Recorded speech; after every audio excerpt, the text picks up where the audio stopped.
crafty scrappy friends. It's time for Mix It Up Monday for June.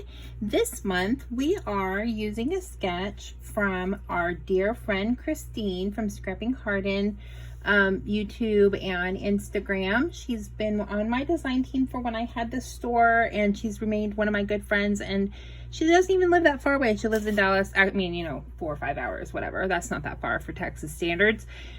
So we're using her sketch, which I'll put up here in a second. And as you can see on this sketch, it has a few layers. The background has like a print that looks sort of like words and script, or not script, but more like newsprint, which I love.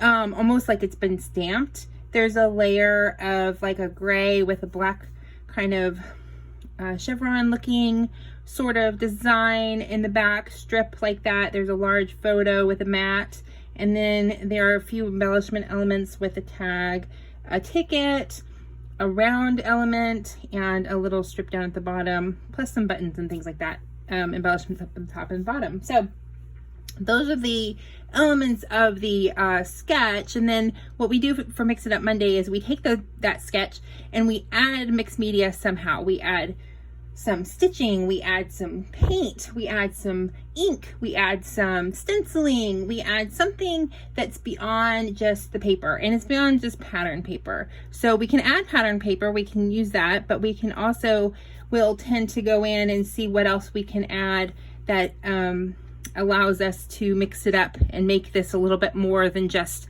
paper and photos and embellishments. So we're gonna start here today with just a piece of white. For mine, we're going to start with a piece of white basil marshmallow.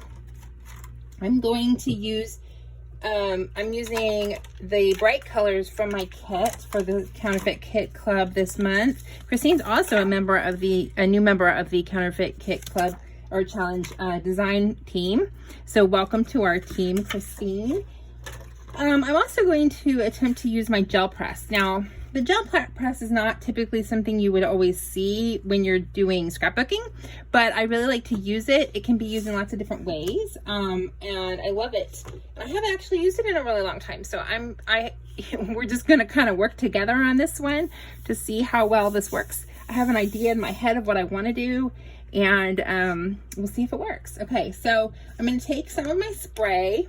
I'm going to start with the Twisted Citron dye spray stain. I don't have to shake it up. It's just a ink, and I'm going to spray it here on my plate. You could take it out and you could actually just use the nozzle, not the nozzle, the little sprayer corner like that. So oops, got a little bit of splatters. Hey, why not? Let's just go with the little splatters, okay? And then I always recommend having a paper towel roll pretty close by if you're going to be doing anything with gel plate printing, gel plate or ink. I have a stamp which looks like text, and we're going to see how this works as far as stamping it. So I'm using my gel plate sort of like an ink pad, because I don't have the Twisted Citron as an ink pad. I don't want it as an ink pad. I just want it as a ink. So I'm going to kind of, now it doesn't really look like words, but that's okay because it's all in a different language anyway on this one. But I'm going to give myself the effect of that word, of that text, and that patch, almost like a patchwork background that it had on there. Yeah, I really can't read the words, but it's okay. Like I said, I don't mind. And then I'm going to actually spray a little bit of the oxide as well. Might even just spray it straight on here. See what kind of effect we get. Of course, we'll get it all over our fingers.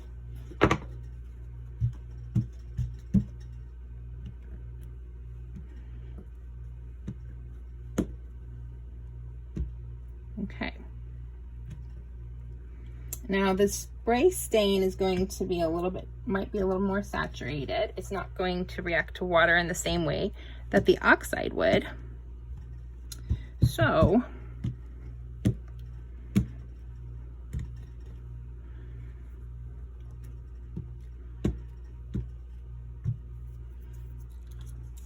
I'm going to spray this a little bit, and then I'm going to, this is something I saw somebody do, see if this does anything. Try to lift some of the ink. Probably didn't really do much because it wasn't really splattered, but it does kind of have that effect of having words, right?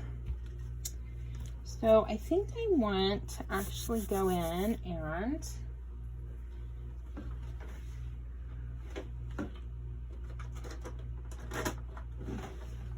I'm going to use my VersaFine Smoky Gray because I do want a little bit of the effect of the words. I do want to see some words. I don't just want smushes like this. So if I can get all the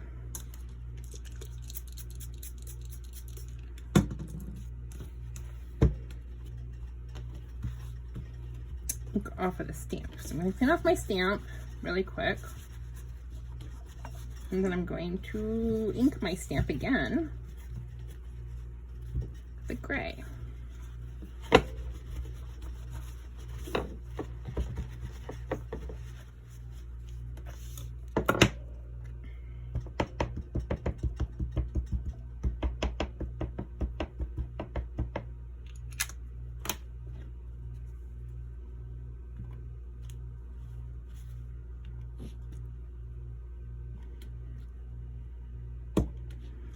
And I know that I'm not going to have really much down that corner, that side, but there is going to be a little bit over here.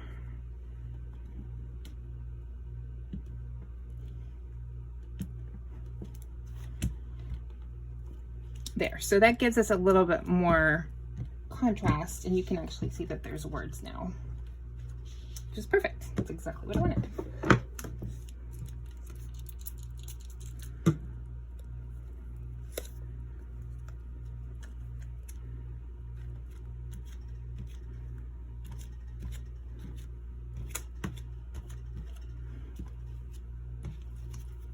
Okay, I wanted to clean off my gel plate. That's a fun way to do it. All right. Splotches. Okay, so I think this is mixed up enough to have this. I'm gonna let this dry. And then when I come back, we will add all the rest of our photo and embellishments, and then we'll be done. And I've already kind of figured all those out anyway. I did that beforehand, so you know, this isn't going to be a long video, which is awesome because that means that one, I don't have to speed anything up, and two,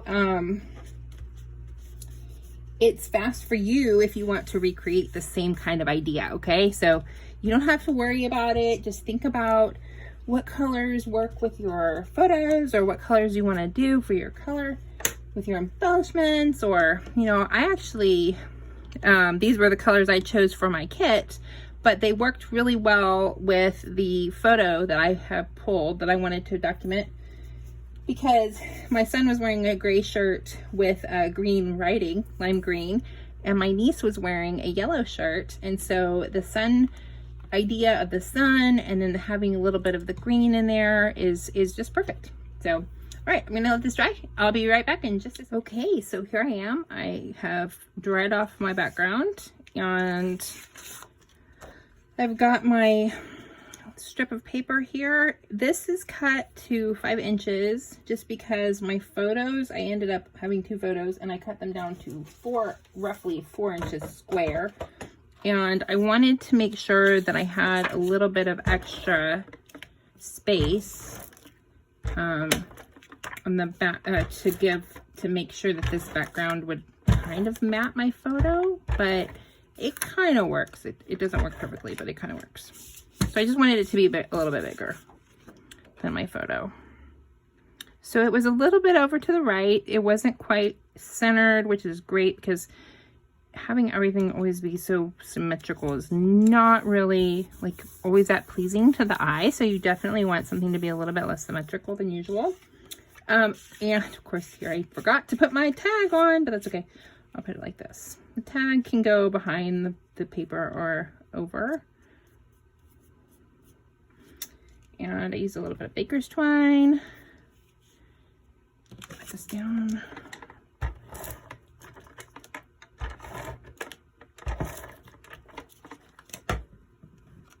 You probably know, if you watch any of my other videos, that I typically don't narrate my assembly process. So if you notice that I'm doing that today, it's not for any particular reason. It's just because, why not? So here are the photos. Aren't these adorable? Oh, my little babies. My son and my niece. She just adores my kiddo. It's so adorable. So you tell her that something didn't go the way she wanted, but then you say, oh, but you get to see Michael James, and she'll say, oh, yay, and that just changes her whole perspective on things. So it's really cute. Okay, so this is one of my forgeries that I did for Forgery on the 4th. The kit, the original kit we were using had some word phrases, some phrases that were stamped and had this sort of stripy effect to the words.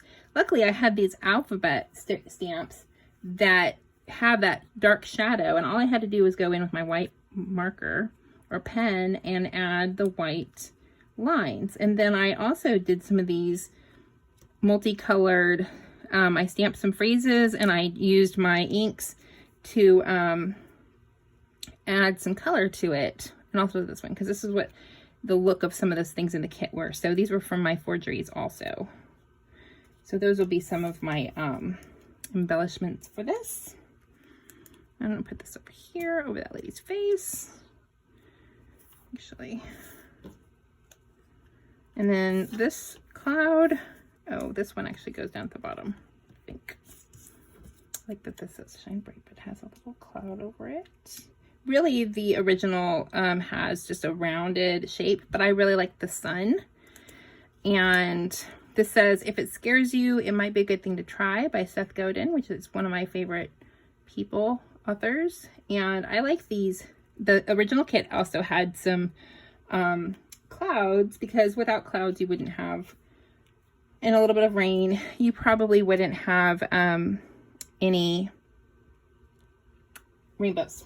So you do have to remember that, you know, every cloud has a silver lining, and there's things happen for a reason. And so I thought this was cute. This was the day that we went for the sand crab 5K, which takes place at night. And so this is kind of what it's going to look like when I'm done sticking stuff down. So bear with me while I finish sticking everything down. Did I even stick that? Yeah, I did. And then we'll do some close-ups at the very end. So thank you so much. Don't forget, go check out the other folks who are hopping along for this Mix It Up Monday. Thanks if you enjoyed this video. Give me a like and a subscribe. And we will come back soon for another video and another Mix It Up Monday next month on the second Monday of the month. Thank you so much. Enjoy this stick down.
the Iron Crafter challenge for this month is buttons, brads, and eyelets.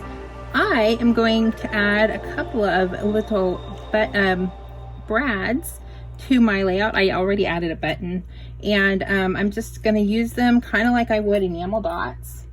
That's the plan, but I'm going to actually try to poke a hole when I figure out where I want to put them. I think I'm going to put it